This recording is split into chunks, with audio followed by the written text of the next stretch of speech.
CNG সম্পর্কে তোমাদের একটু পড়তে হবে। সিএনজি হচ্ছে কি যে কম্প্রেসড ন্যাচারাল গ্যাস। সিএনজির মধ্যে কি পড়ছি, compressed natural gas is a fuel that can be used in place of gasoline, diesel fuel, liquefied petroleum gas। ঠিক আছে, তো এটা ব্যবহার হচ্ছে কোথায় কোথায়, এই জায়গাগুলোতে ব্যবহার হতে পারে অল্টারনেটিভ হিসেবে।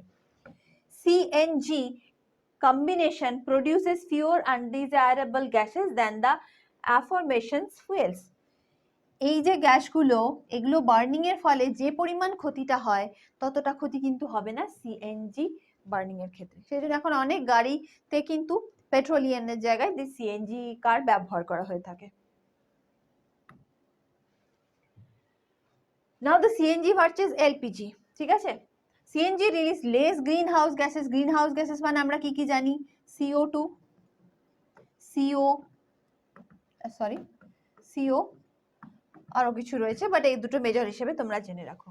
Whereas in the case of spills, CNG quickly disappears where LPG will settle on the gas ground। এই জায়গাটা একটুখানি বোঝার মতন রয়েছে,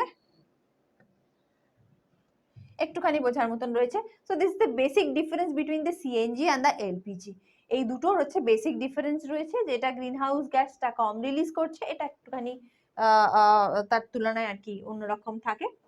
তো এটার সেটেলমেন্ট অনেক বেশি, এটা সেটেলমেন্ট অনেকটা কম। তো এটা দুটো বেসিক ডিফারেন্স।